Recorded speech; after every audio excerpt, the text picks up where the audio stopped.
welcome everyone to the Everything Canada Soccer podcast. I don't know what episode I left out on in 2021, so this is just going to be number one.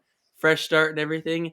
I'm Jordy, as some of you may know who've watched it before and follow the channel really closely. And this is my new friend Felipe. He's helping out with literally everything, and he's just going to just tell you a bit about him. Cool. Nice to meet you, everyone. My name is Felipe, like Jordy said. Been in Canada for about 12 years, but I'm originally from Brazil, so grew up about football. That's kind of like my passion. I'll start calling soccer since I'm on Jordy's channel right now. But yeah, that's pretty much me. I've been pretty passionate about soccer for my whole life, and seeing the growth of soccer in Canada, it's something that really caught my attention and something that made me really proud of seeing the whole development over the past decade.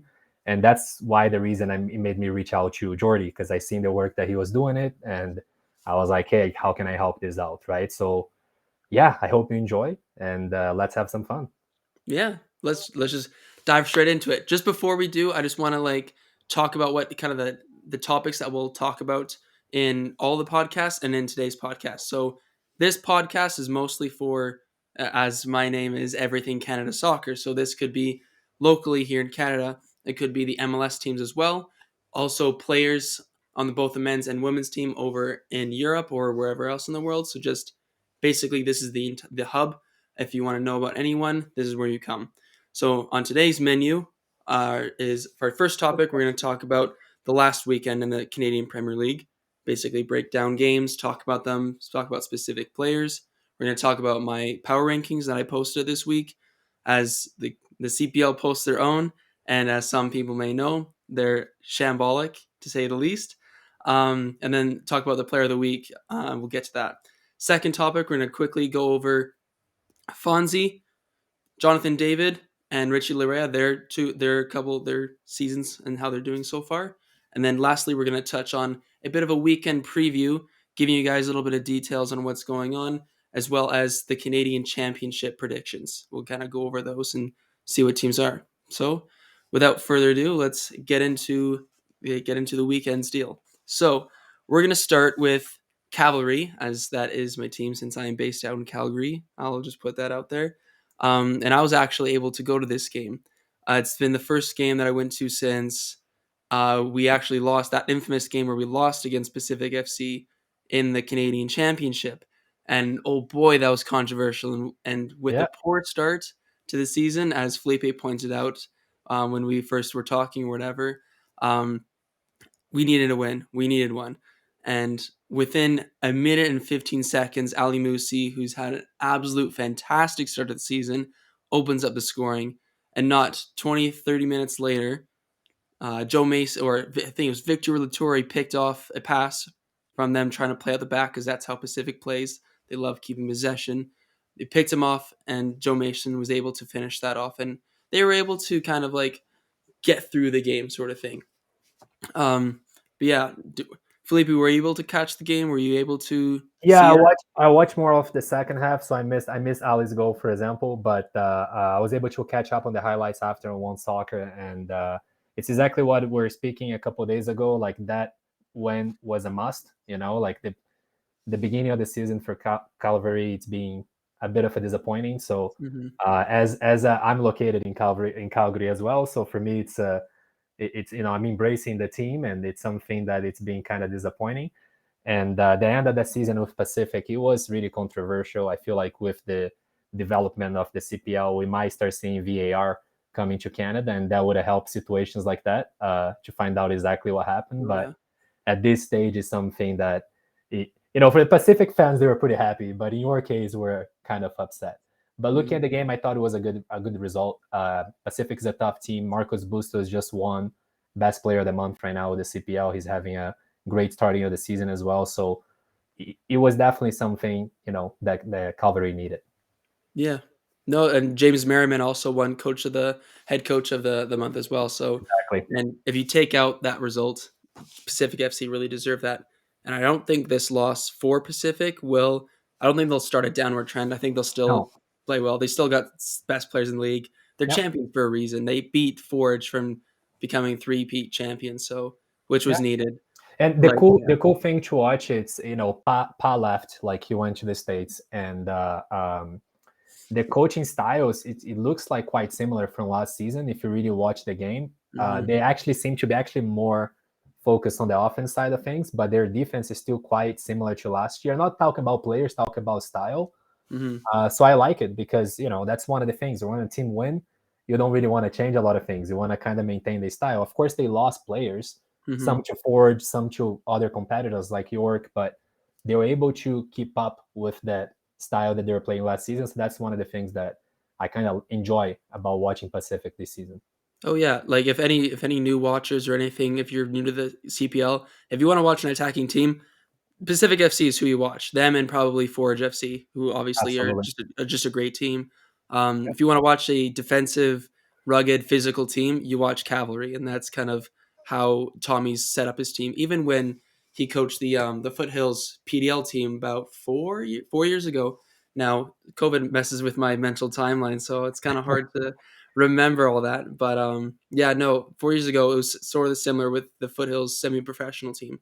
Very hard to play against, very defensive, but deadly when they get the chance to attack.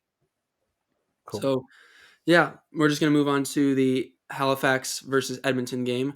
I wasn't able to catch the entire game, just bits and pieces, but Edmonton actually had a good start. Their last game before that was against Pacific FC at Clark Stadium in Edmonton, and they were able to hold the champions to a 0-0 draw, which, as we just talked about, their attacking prowess, like that's very good. So that's a massive plus to get a clean sheet at home. As you're, I'm not, no, it wasn't a home opener, but it was one of the first games at home. But then to be just completely blown out of the water after you score a penalty against Halifax, and the Halifax Wanderers are up there with the Cavalry supporters as Yep. the best in the league. The Most noisy energetic. ones. Yeah, yeah, yeah. And you being from Brazil, you probably know what crazy fans are Yeah, like yeah, super yeah. passionate, right? So I could see a little bit of that from the Halifax fans. Yeah, I had a chance to go to Al Clasico last year, and the Cavalry fans didn't disappoint. They were pretty Mhm. solid. So it was definitely a good experience. And just to know that, I don't want Valor fans to be upset with me, but I also had the chance to go watch Valor FC in Winnipeg. And it's a bit of the opposite because the stadium is, I think we were talking about that last week. Yeah. The stadium is massive, right? It's almost like 35,000 people or something like that. So it's tough to fill it up. Even when the Bombers play there, they don't usually fill it up. So it's something that is tricky. Halifax has that home advantage right there for sure. Yeah, I think we'll probably end up touching on this exact subject later because I really want to talk about it. But the stadium sizes, it's so different. You have Cavalry and you have Halifax, who have small stadiums, about 5,000 max, but Yep. yet they have the best atmospheres. And then you have Winnipeg with the Valor, Hamilton with Forge, and isn't there an Ottawa who play at TD Place or TD Field or whatever it is, Yep. that are like massive stadiums, but you can't hear the fans. Actually, Pacific FC's Starlight Stadium's another good atmosphere Yeah, ground. in Victoria, absolutely. Yeah. So, and that's very small. I've been there. It's tiny. Mm. So it's kind of cool to see that. But yeah, Halifax dominated. 16 shots, about 6 on target to Edmonton's 8 and 3 on target respectively. They held possession most of the time. Honestly, Halifax, they're always going to be they're always gonna be close to the playoffs. I honestly, I don't. This is early predictions, but I don't think Edmonton will. I don't think they'll be bad. I don't think they'll be last place or anything. But I just don't. I just don't see them putting in any like a consistent performances. Like you tie the champions one week, and then you just get destroyed by Halifax. Yeah. Like there's just no consistency. Yeah, like, and I mean, like, they are it's funny because they are the last, and their defense is probably the worst one. It is the worst one right now together with Atletico, but Yeah. Atletico is second. But the reason why it's because they're being effective offensively, and that's one of the problems with Edmonton. They are not able to score. They are able to take Mhm. advantage of actually scoring goals, right? So Yeah. I don't know if it was RD leaving or something like that that kind of took some of the creativity on the offense, or being able to actually play on the flanks of the field and cross a lot of ball and have that creativity there. Like, I don't know why, but their team is definitely at a lower level that last season. I Yeah. hope they No. pick up. I like competition. I like competition. I like seeing great football. So I hope they pick up. but Yeah. so far it's been also not the great start. No, no, it hasn't. And I think I was listening to the podcast, to the Canadian Premier League's podcast, and they kind of talked about Edmonton. I think this was a week and a half ago, and their manager Alan Koch, he was not impressed with how they dealt with Forge FC when they played them. I think he also touched on them learning a new system as well. So Yep. kind of, I guess, growing pains. It would be nice to have competition, but as someone who's grown up in Calgary my entire life and having that Battle of Alberta like my entire life, I'm more than okay with Edmonton not getting successful. But I mean, they haven't beaten Cavalry in the 4 years that, or I guess the 3 seasons that have been played so far. Never won. They've Yep. tied. They scored for the first time against us last year when we played them for our home opener, but it's eventually it's gotta get right. Eventually, it has to become right somehow because Edmonton. That's where Alfonso Davies came from. Like there's something there. Yep. Yep. And I So mean, like it is the only team in the CPL right now that actually existed, and it was mhm. technically already a traditional team for Yeah, the before. I'm not sure if they played the PDL, if they played the UCL, but they were playing a North yeah, American league before. they played in the I think it was the North American Soccer League NASL. And NASL, exactly. Yeah, So which like yeah. it was definitely something that they already had it everything before, right? So it's kind of Mhm. sad to see what they are, but coming from Calgary, we can say that we're not that sad. So I Yeah, understand. yeah. Uh, and We'll then the get other there as game, we time on. I feel like the other game of you can kind of lead to that, but that was one of the most exciting games for me of the round. Uh, I got to watch the second half as well of the game, but I turned on the highlights after on One Soccer, and I enjoyed watching a few players score. I'll touch it on that, but you can kind of lead to it. The York Atletico game? Yeah. Yeah, yeah. I'll let you take lead on that because I know Oh, you so were passionate about that. yeah, that one I like. It was pretty cool to see one Balotabla scoring for Atletico, and Mhm. the other one was good to see the Rosario. I'm liking to watch the beginning of his season. He's been kind of impressing with York. Actually, watching him play is just it's being, you can see that he's young, but of course he'll make some mistakes here and there. But you can Mhm. see that he does have a certain skill set that we're kind of missing in the league, which is those wingers that kind of know how to dribble well, how to cut, how to play from the east side, play as a shadow striker. And I really like watching his play. He's really proactive. He likes pressing the high lines. Like I like it. And Mhm. the Paulo Tabla, like I said, I feel like they're even coming from even back in the days FIFA video game backgrounds and stuff like that. Balotablo was always like a player that oh, the Canadian played on the Alpha Academies for Yeah, Barcelona yeah. and etc. So there was always that hype around him. And Mhm. seeing him in the CPL was almost like people are like, oh, he's trying to recover his career. And I feel like it's right. Yeah, he's trying it, but he does have the skill set and the talent. So it was good to see him play and it was good to see him score. And I hope that he will have a better season ahead of him. Yeah. But yeah, it's nice to see 2-2 draws. 2-2 draws are four goals in a game. Like Mhm. it's always nice to see that competition happening. So I feel Yeah. like that's why I said it was my favorite game of the round because it was a tie game. Both teams scored 2 goals. Like it was fun to watch. Yeah, well, and especially with a red card and a controversial last minute tying goal to add to all that. Yep. Yep. I know you touched on De Rosario, but what makes you as a football fan, why do you like watching him?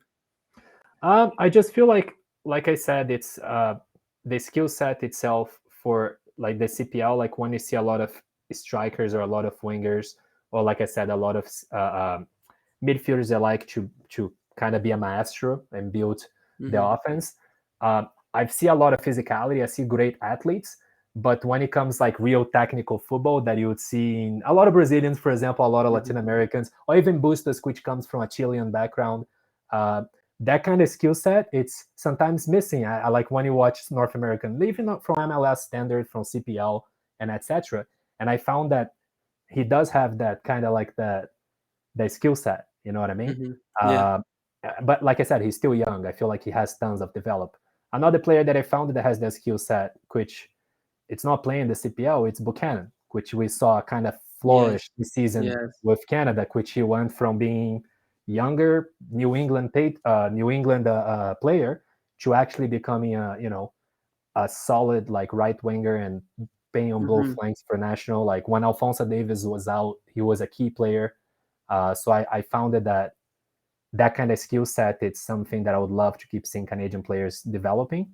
And Hmm. Del Rosario, it's one of the players that I see in the CPL, at least at this level, playing with this kind of skill set.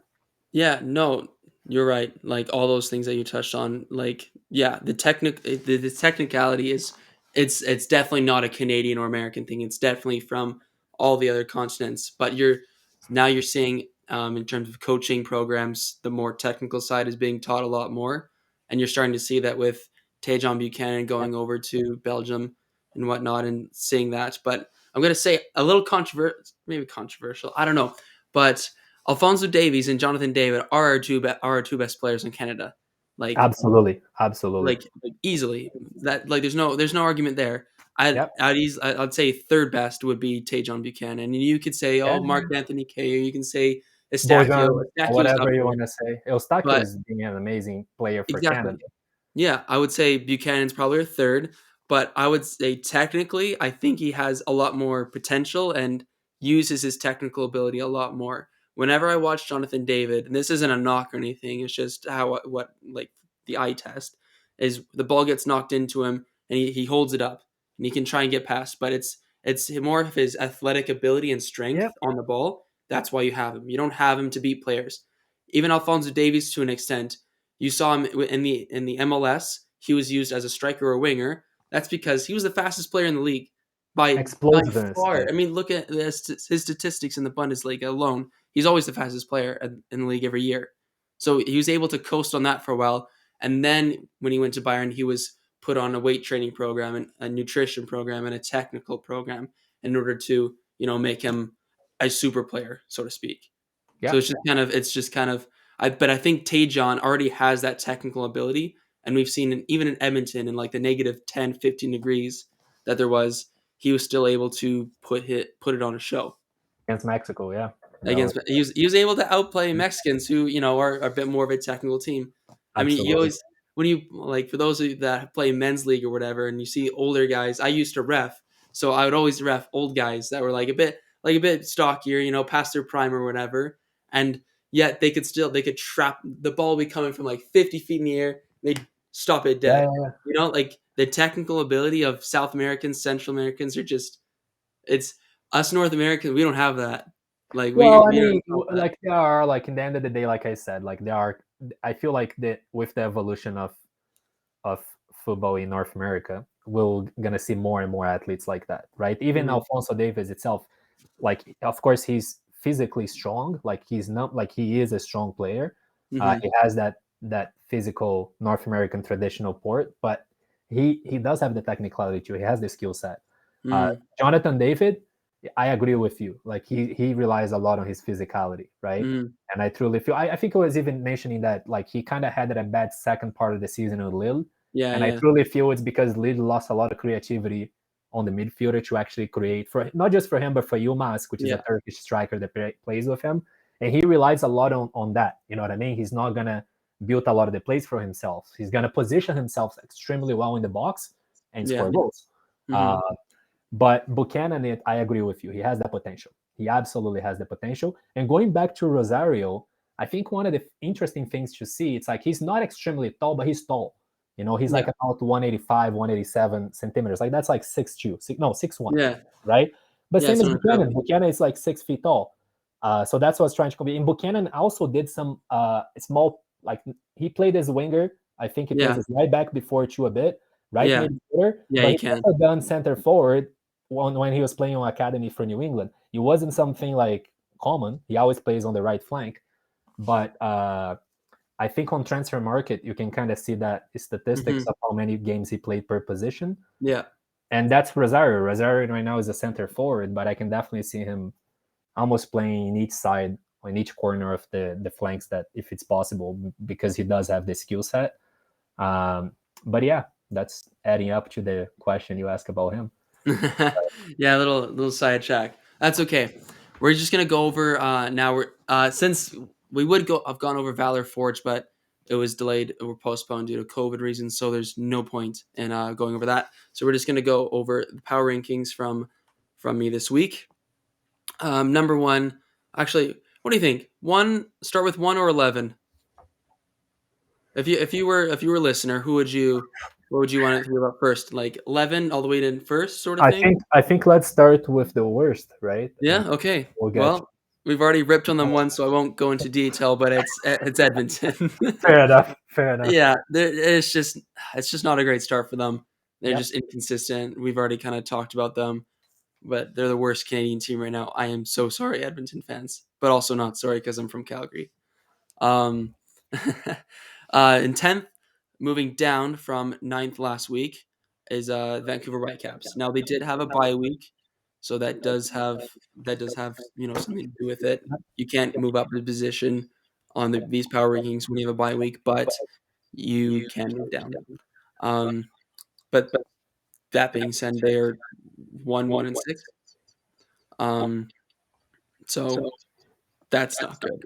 So okay, and in 9th in the power rankings, I have Cavalry. They have moved from what was it, 11th?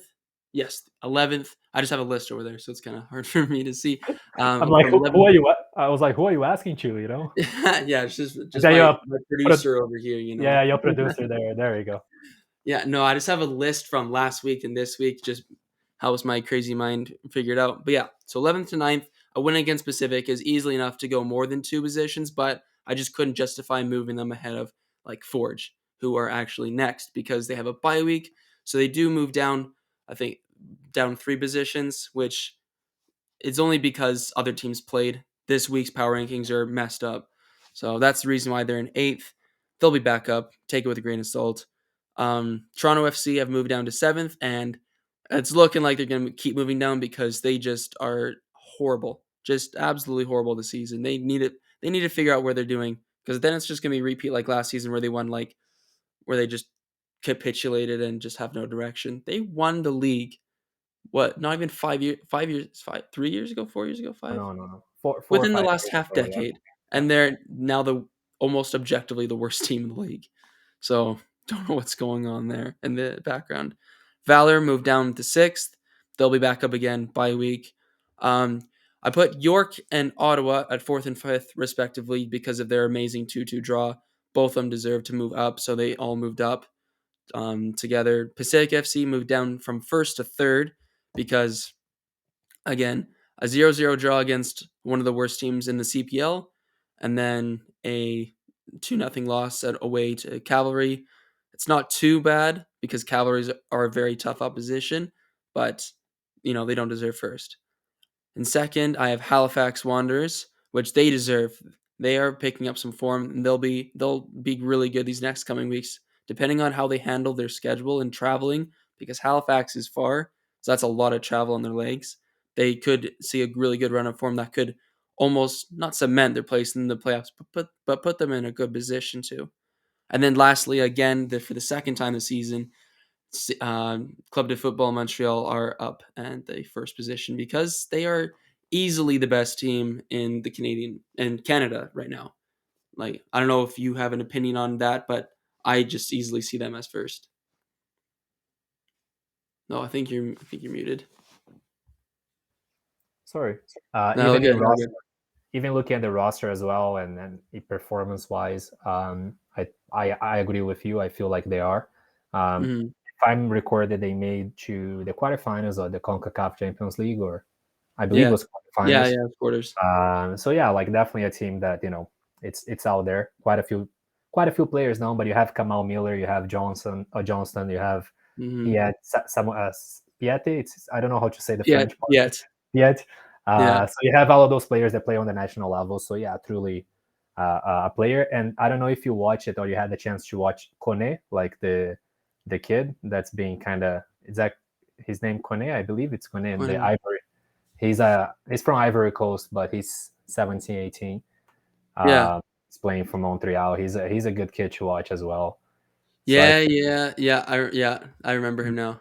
maybe if he stay in Canada a bit longer, we can snag him because he's the kind of talent that might be going back to Europe quite soon if you actually look at it. But Yeah, He that's looks right. like He that played kind in of Canada. talent.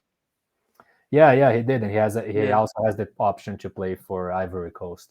Oh no, I same don't same think, for us. yeah, but I don't think he's the kind of player for this World Cup.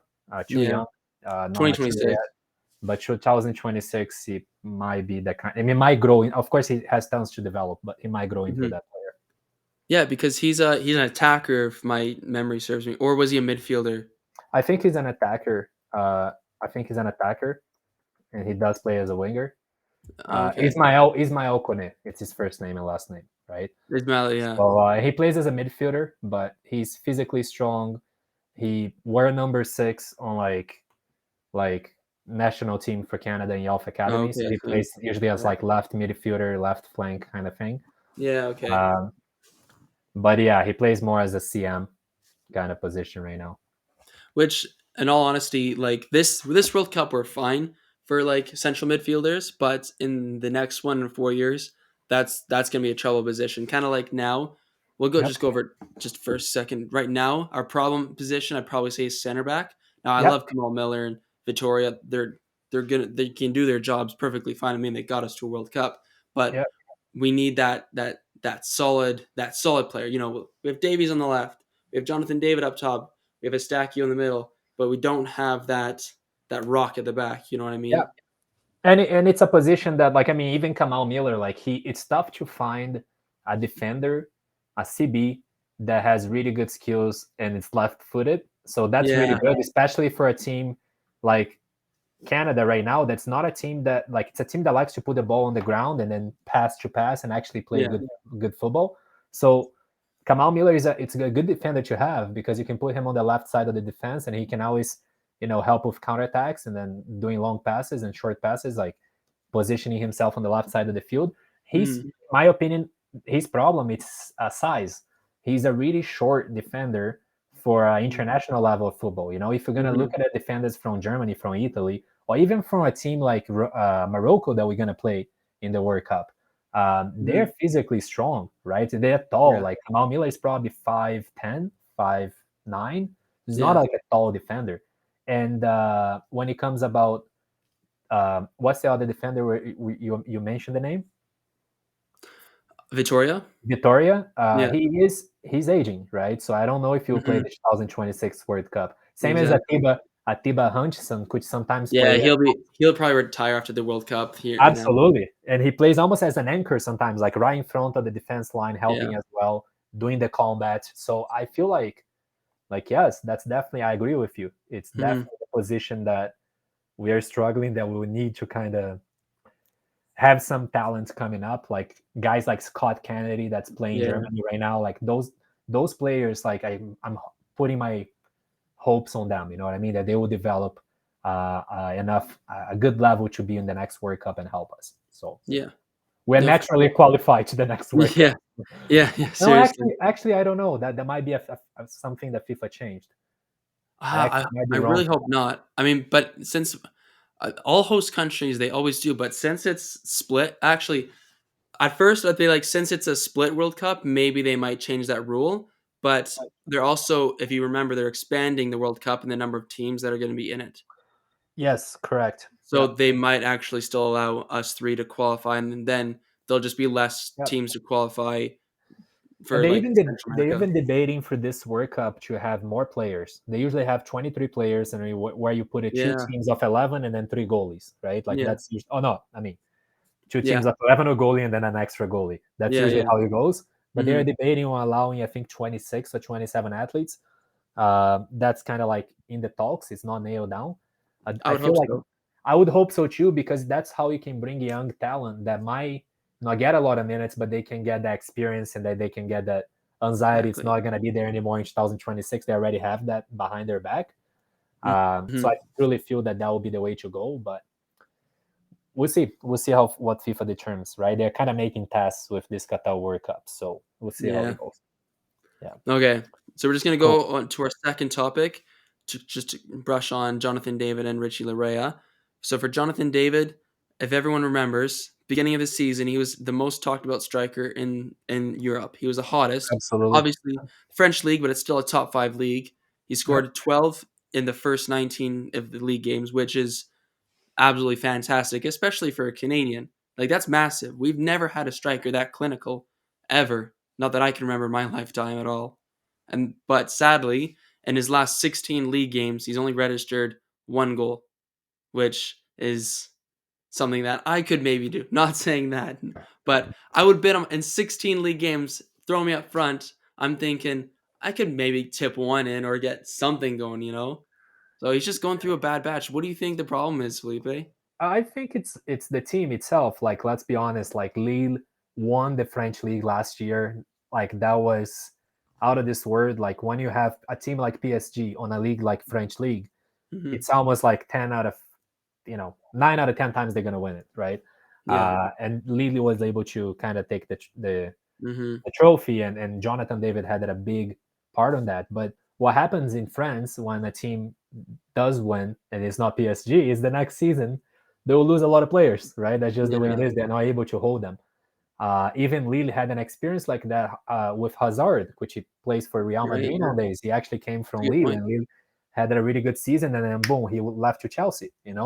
So usually teams like that will happen, and I feel like that's exactly what happened with Lille. They lost their team that they had last year. Not everyone, but they lost key pieces where they are not able to create.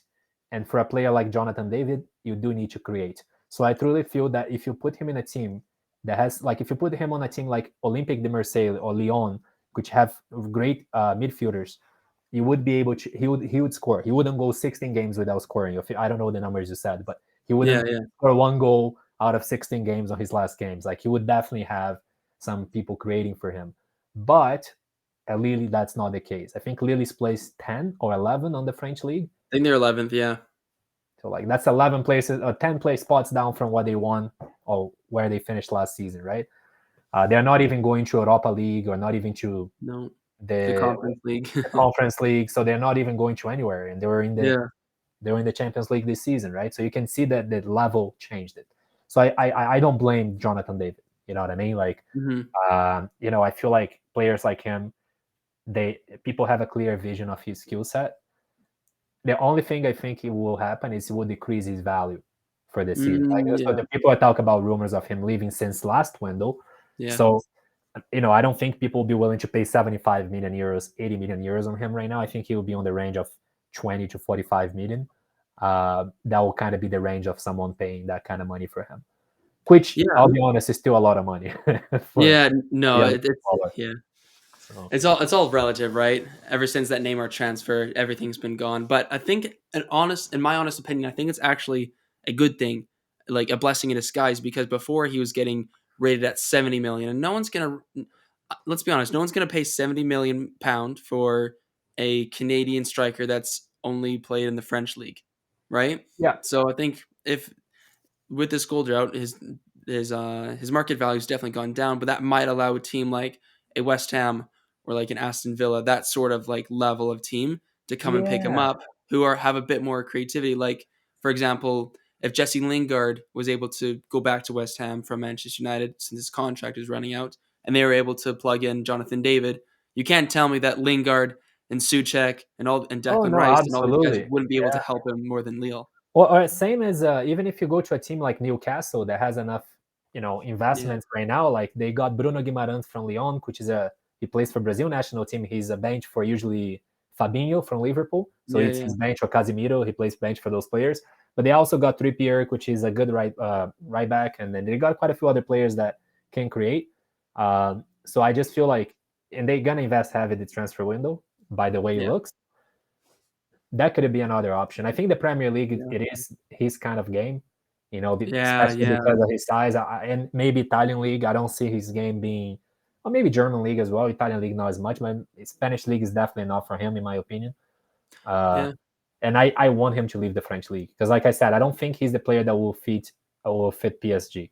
And he built his Yeah. history with Lille, So let him go somewhere else and make history somewhere else. So Yeah, I feel like he'd be a bit more ambitious so that if he could either go to England or Germany. I think those would probably be his two destinations. Germany because he's so young and they're very good at developing players. They absolutely, always have yeah. been. That's the German league. And then the Premier League is also an option because like he's a big guy. Like he can use his body very well. and using that in the Premier League is really all you need. If you can be physical, you can survive in the Premier League. Yeah, So no, absolutely. I Yeah. think that would be And an option. German league as well, man. German league, you gotta be Yeah, I on got some top big of center backs. your shape. That is even a meme that people make fun in Brazil, that Yeah, every player that goes to Bayern Munich becomes huge, right? So they yeah, have that's true. pictures of like Felipe Coutinho coming from Barcelona, super Yeah, skinny, and then 6 months later, him at the gym and he's all jacked up, right? So it's yeah, almost yeah, like there is even that joke. But I feel like Bayern, if they lose Lewandowski, they lose Gnabry, they lose. They only gonna have Sané and Mueller still there, but yeah. they need more like a more young bloods to kind of Hmm. mixed with Mueller and a few of the other guys they have there. So I just feel like Bayer will be a good addition. Uh, Borussia is really hard to break in right now because they have a Yeah. pretty solid, Plus, striker. Uh, there's a couple Americans in there. I think there's who is he? Giovanni Reina.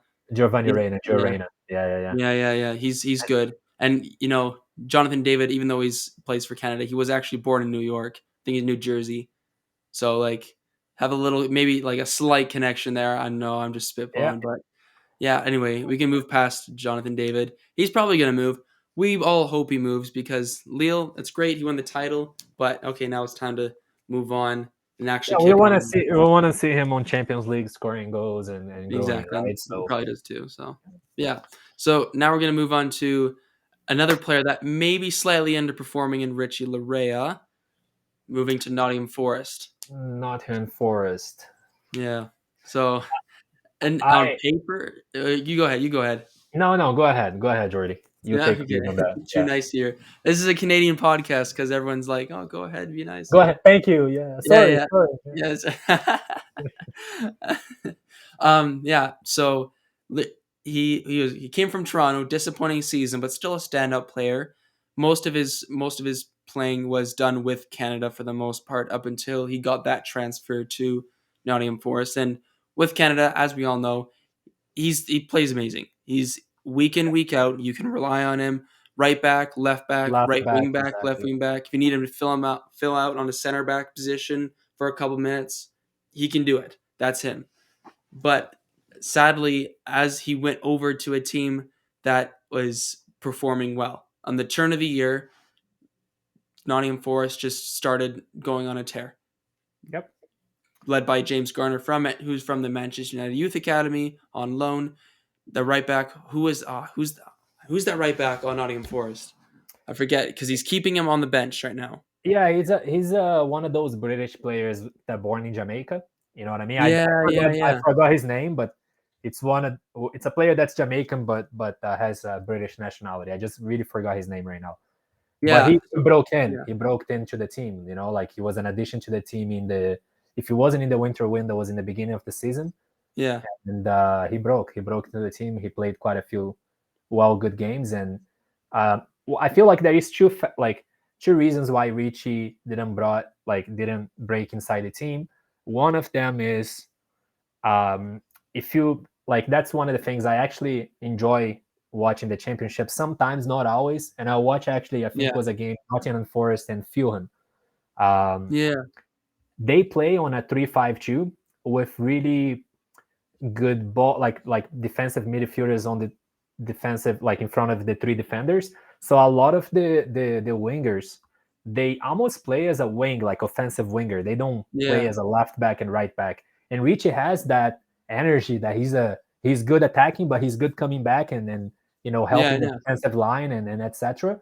So I feel like that was one of the reasons too. It was the preference for the coach of using a more of an offense style right back or right wing rather yeah, than Richie. Because if you look, he played 4 games and he only played 40 minutes total since he moved there. yeah, yeah. You know It's what I it's mean? it's So not good reading. he comes in the end and then he plays 10 minutes, right? When they're winning by 1 goal or 2 goals and they wanted to maybe put a more compact line, Yeah, right? So I just don't know. Like maybe like I said, it's the coaching style. I think he didn't adapt to the system yet, but I have hopes. yeah, You know, I have hopes because what happened is, a team like Nottingham Forest, they have 1/3 on the team of the squad on loan.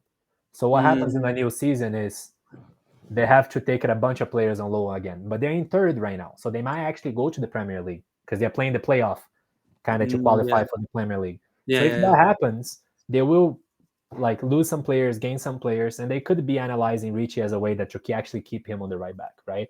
yeah, So yeah, I have hopes. I have hopes that he can, kind of stay. In the end of the day, they paid money to have him, right? It's not that they took him on loan. yeah. So do you know how much it was? Like 3 or 4 millions or something like that? Yeah, something along those lines. MLS transfer fees are usually around there. Davies Yeah. was the only exception, but for obvious reasons. So it's a little bit. On one hand, I'm like, okay, like he's just getting into the club and whatever. But on the other hand, it's like, man, I'm kind of worried because he's a starting player on our team on Canada, and leading up to the World Cup, he needs to get a preseason games in him But regularly. So then he's not just not playing any games and then goes in and plays against Kevin De Bruyne the first match. You know what I mean? Against Belgium. That yeah, like imagine not playing any games, like starting any games and only practicing, and then you just just play against the best midfielder in the world. You know what I mean? but don't you think that a lot of the players we have in our squad that plays on his position too, like Johnson, don't you think Mhm. they'll have similar issues? Because MLS season finishes a month before the World Cup, right? Or not a month, but a few weeks before. Yeah, I think it's If you make October. if you make to the finals, if you don't make to Right. the playoffs, That's a good. Yeah. right? So Yeah. what are your That is. thoughts on that? Yeah. You Because I you mean, actually you actually bring up a good point because in my mind, for some reason, I had thought that the season ends in October. That's fine, but that's actually when the finals end, I believe. yeah, So because here's the actually, thing: when the season finishes, usually players go on vacation, right? So exactly. that's even worse because Rich at least is pressing. You know what I mean? Yeah, He's gonna be just finished that preseason in Europe, play 1 month, and then the recession for the World Cup. So he will yeah, be in shape. He will be in shape. He might not be his minutes on game. Sure, that will affect, like yeah, especially because if you haven't been on the pitch, you're just practicing. That is a different pace. You know that. You coach. You know that. It's yeah, a different pace from practice to game. But he won't be out of shape. That's for sure. Just if he has an injury, but if he's healthy, he won't be out of shape. yeah. So I I just looked. The last scheduled regular season game for MLS is October 9th. So that's when Montreal plays Miami. So that means Johnston and Miller will. It'll be just a month and a half out of the World Cup, which it's not. Is that in a normal World Cup season? Then June, like around June 10th or whatever, is usually when a World Cup normally starts, and the yeah. season ends usually beginning of April, or sorry, beginning of May, end of April. Some countries, yes. Yeah, so for MLS, it might not be too bad, just depending. But then you kind of go through. So what happens when like how are the playoffs going to work? So well, let's say Montreal make it to the final. Does that mean that they're playing the final at the end of October, beginning of November, like like a week or two before? That might even be during the time where Canada will have friendly matches before the World Yeah, Cup. Because usually yeah, every World exactly. Cup, you have two FIFA dates where you can book friendly matches, like Hmm. within 2 weeks before the World Cup, 3 weeks before the World Cup. Yeah, So they might even miss that, or they might even miss MLS games. Like that's yeah, the problem of MLS, in my opinion. Sometimes it's just like it does affect. Like they should respect the FIFA calendar as certain things, but yeah. we know like it's like a lot of other American leagues. It's a lot of they look at on the commercial side of things rather than the What rest can of the make us world, the most right? So, money? um, but yeah, no, I truly feel that Richie has the potential to going back to him in Nottingham. I feel like he has the potential, and I cheer for him. Yeah, Not I'll make that statement here. So some people might hate on me. You not because you like Bayer. Uh, Nottingham Forest is bigger than Arsenal, Tottenham, and Manchester City. But some people are gonna argue with me. This team has two Champions Leagues in the 70s. It was probably one of the most feared British teams in the 70s and hmm 80s. But unfortunately, because of economical problems, he's been terrible the past 30 years. yeah, But if one Tottenham fan can tell me that he was able to celebrate a title in his lifetime, he's probably gonna be 80, 90 years old anyway. So I truly feel that Nottingham Forest, it is a solid club. It has the history yeah, behind it. So that's one of the reasons I also cheer for Richie there, because I want to see the club succeed and I want to see him succeed, right? So Oh yeah, I'd totally buy a Richie Larea Nottingham Forest jersey, 100%. absolutely, Yeah. especially in the Premier League, I'll get it. Oh Absolutely, yeah. Oh absolutely. man, that's actually a good idea. I might have to purchase one of those in the fall or whatever if they make it. Fingers crossed. Yeah. So we're just to end off the podcast. We're just gonna go through the weekend preview and kind of give our predictions for that, and then the Canadian Championship matchups also, which we would have done it next week, but the first matches come out before the next podcast date. Let me just double check. But yeah, we might as well just do our predictions now, lock them in, so then we know what to do. Yes, actually, yeah. So yeah, okay. So this weekend, big matches coming up. Okay, so just to refresh everyone's mind, Pacific FC are sitting top of the league with 10 points with 5 matches played. Atletico Ottawa are sitting at 7 points, but with 4 matches played. Halifax are comfortably in third, 4 matches played. York, 4 matches played and 5 points. Valor, Forge, and Cavalry all stuck at 4 points, except for Valor and Forge have only played 3 because of the COVID protocols, and Cavalry has 4 games played. And sorry, lastly, Edmonton fans, you're sitting in last with 3 points and 5 games played. So you got some catching up to do. So for the fixtures, 2 games tomorrow, one at 5 o'clock Mountain Time and one at 8 o'clock Mountain Time. York plays Forge. That's an Ontario derby. I think it's called the 401 Derby because of the highway that links York and Forge together. I've driven down that highway. Very uncomfortable, very terrible. And then Cavalry and Edmonton play at Edmonton at Clark Stadium at 8 p.m. So then we have 2 matches to end off the weekend on Saturday. Valor and HFX Wanderers at 1. That'll be a really good game to watch. Two very exciting teams. That could go either way. And then Atletico Ottawa versus Pacific FC. Pacific FC have a chance to get back on track. So go with you, Felipe, first. York United and Forge. Quick guess. Um, York. York? Yeah, Hmm. I wouldn't say that, but I talked about the Rosario earlier. I want York Yeah. to win this game, so Yeah. I'm gonna pick York. I like that. As much as it pains me to say, I'm going to have to go Forge just because they've had 2 weeks to train, basically. A lot of rest. So, but York United, but York United also had that thriller that'll give them a lot of confidence. So, but I It think is I'm going to edge Forge. it is a derby, that is a thing we Yeah, like saying back home, exactly. that you can predict winners on derby. On derbies, Yeah, it's before the it's match, there are no winners, right? So exactly. Both are going to lose. um, Edmonton Cavalry predictions. you tell me first. Okay, Cavalry. Absolutely, I'm with you. I just Yeah, don't want that. I just don't want the Edmonton people to hate me. I would rather them hating you first. And yeah, no, that's I'm fair. joking. Man. I'm perfect. My best friend is an Edmonton Oilers fan, Yeah, and yeah, yeah. we can't be in the same room when we watch them play each other. So Fair enough. Fair yeah, enough. so I'm used to it. Yeah. Okay, Valor Wanderers. Who do you want? Where is that game? Is that in? That's IG Field in Winnipeg. I feel that I'll pick Valor.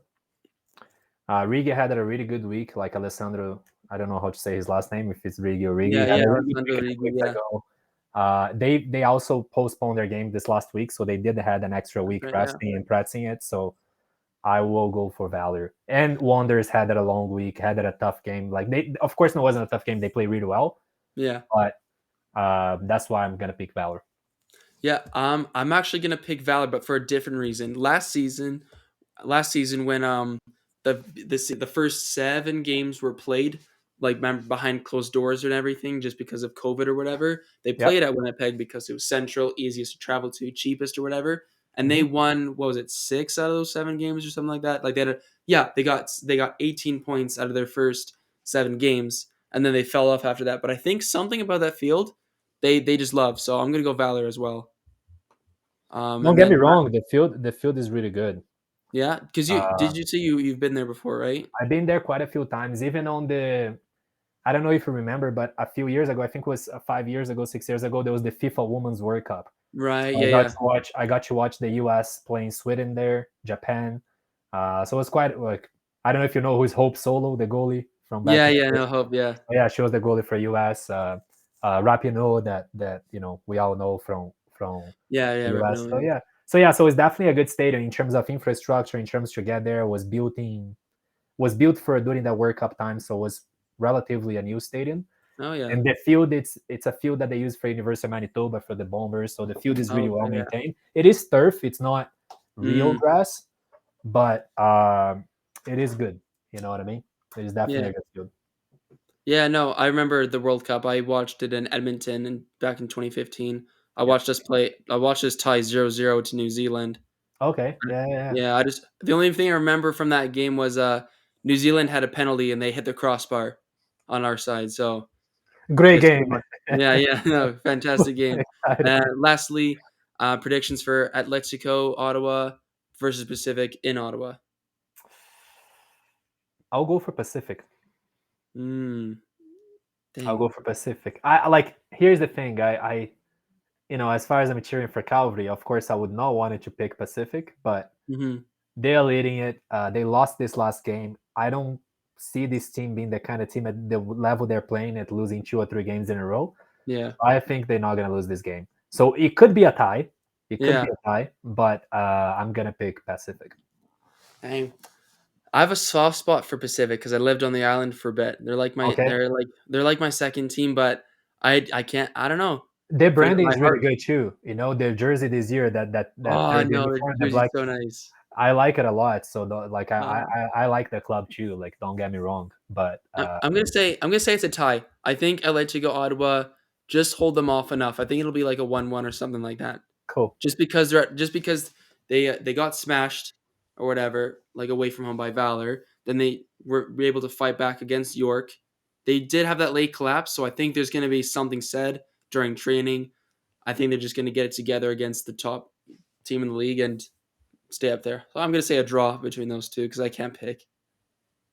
Fair enough. I can pick because I'm gonna cheer Yeah, against Atletico on this one, but just like I also like Pacific. I have a bit of I cheer for them. Last year against Forge was definitely the team I had in the finals. So, yeah, yeah. um, but yeah, that's uh, that's Yeah. some big predictions. So lastly, we got quickly just the Canadian Championships first round or the preliminary round is up. Yep. Just really just really quick and simple, just like we just did. So we have the first game. It's almost like it's a a double header. Guelph United, which are in the I think they are in the League One Ontario, Yep. which is a semi-professional league. Very good league, by the way. I want to Yep. touch on that eventually, but Guelph United versus HFX Wanderers. Who do you have? Well, I'll have Wanderers with all the respect to Guelph Yeah, United, but it's a development team, right? Like it's a yeah, team that explore a lot of young players and they play on a semi-pro league. It's not a professional league yet, so that is yeah. that kind of difference in level. But who knows? Maybe they can surprise us, you know. That'd But be especially against HFX. That'd be sick. yeah, yeah, yeah, Ooh, we got a spicy one here. You'll want to watch this one. Atletico versus York yeah. That's a rematch. yeah. That was just a good 2-2. We just spoke about that, so Yeah, um, like for Atletico, that could be a interesting game too. Like they had a really bad season last year, and hmm the Canadian Championship gives that feeling that you're easily steps away from fighting on a semifinals or finals for yeah, actual national championship. So they might be thirsty. They have a better team than last year. yeah, So I'm actually gonna pick Atletico on this one. yeah. I was gonna pick Atletico as well Cool. for that one. Now, Um, all classical. You tell me, Jordy. it's gonna be Cavalry. We're home. Edmonton can't do anything against us at home. We're fine. No and and checks. look at how fun 2 days, like 2 games in a row, right? El Clasico Exactly back and right. forth, right? So that's pretty cool. Uh, Yeah, no. what's the next one? Forge versus Outremont. I think Like that's a team from Quebec. the Quebec. Yeah, I mean, it sounds French, but I'm pretty sure it's from Quebec. yeah, yeah. I'm pretty. Their division. Yeah, Yeah. Um. Well, you know, yeah. I'm gonna. It's for the same reasons that I'm not picking Guelph. I'm gonna pick Forge. Yeah. Um. And Vancouver and Valor. Whitecaps and Valor. Oh man, I love. ever since Cavalry beat the Whitecaps, I always cheer for a CBL team. So I'm Yeah, gonna go Valor for this sure. one. I'll pick Valor as well. And I mean, on your power rankings, like the Valor Whitecaps big team, yeah. are not doing well. So on your power rankings, we can maybe Valor is ahead. So like Yeah. maybe we can see that happening. And again, I do have that bit of a rivalry with MLS teams now. I really wanted the CPL teams to succeed better. Yeah. I know the league is new and they have less investment than a franchise from MLS, but I truly feel that there is the potential there. So Yeah. I'm gonna go cheer heavy for Valor. So 100%. yeah. One thing to note, since we're talking about, this is a national competition, and we're talking about that earlier on, before we wrap it up, and it's the CONCACAF Champions League, right? So Yeah. going away from Canada, I wanted to congratulate the Seattle Sounders for winning the CONCACAF Champions League. I feel like it's a great step for US the MLS league overall. It's the first time that we're gonna see an American team or an MLS team in the FIFA World Club. So potentially playing against the best team in South America, the best team in Europe. So that's huge. That's something that a lot of people don't give value to that, but that's really like that's the highest achievement a club can achieve out of Europe. Mhm. It's Yeah. going to a FIFA World Club and maybe going to a final winning, which is almost impossible against the Real Madrid or Liverpool in this case. Yeah. But Yeah. I feel like that's a huge achievement, and I feel like they should be congratulated. And I really hope to eventually see maybe a Canadian MLS team there. You know what I mean? Like Can you TFC imagine? Yeah. Montreal. That would be amazing. So Well, I know it's obviously this is very far from it, but the winner of the Canadian Championship will go to the um I CONCACAF think they Champions go into League. the CONCACAF Champions League, Yeah, and then they'll move to then the winner of that obviously goes up to the Club World Cup. So theoretically, let's pick Valor for example. Valor wins the Canadian Championship, first CPL club to ever win that. They get moved on to the Club World Cup or yeah, not the Club, sorry, the Champions League. Let's say absolutely. they managed to beat a Yeah, Mexican team in the final of that. Then imagine a team from Winnipeg potentially playing against Real Madrid Football Club, the most successful European club ever. that'll be Could you nuts. imagine? Like that's never gonna happen. It's Yeah. not. Like Hey, of hey, course not. trust me, you'll be surprised. Like, I've seen it. I follow FIFA World Club because my team in Brazil played that tournament a few times. So Yeah. um, it's almost like there are teams that went from Asia and Oceania before. They're really tiny, man. There were teams from like small islands in Oceania that New Zealand team wasn't able to beat, and then they went from like Fiji Island or something like that. So Yeah. it's like it's possible. It's possible. Yeah. But to add to what you said, the winner of the Canadian Championship goes to the CONCACAF Champions League, but the winner of the CPL go to the North America Cup, which is almost like a Europa League. So Yeah. Yeah. Yeah. usually the first two players or the first two teams of the CONCACAF North American Cup, they will qualify for the Champions League Yeah. as well. So that's why Forge, I think, got to play the Champions League playoff round, the Yeah. elimination Yeah. round this year because they were in the last semifinal final for the North American Cup last season. Hmm. So that's another pathway as well. You don't necessarily need to win the Canadian Championship. You can win the CPL, like Pacific, win the North American Cup, and then go play the Champions League, right? Yeah. And I think the best comparison is the Europa League. Like that would be the best Yeah. Yeah. comparison. The B Kind of like tier of the yeah, the B continental cup. tier exactly. Yeah. But yeah, exciting things for. I can't say North America because Mexico is part of North America, and they Yeah. always they You always always. forget about Mexico. I can't say North America, but I can say for U.S. and Canada for sure. Yeah, for using Canada for sure. But yeah, that's basically it. That's all we have. Thanks for listening. We really appreciate that. Hopefully, you got through the entire hour. We'll be doing this as often as we can, weekly, most likely, if we can get to it based on schedules. But yeah, thanks for listening, and we'll talk to you again. And thanks for Felipe for joining. He'll be with us a lot more as well coming up. Thanks for having me, Jordy. I appreciate it, and thanks everyone. Cheers. Cheers.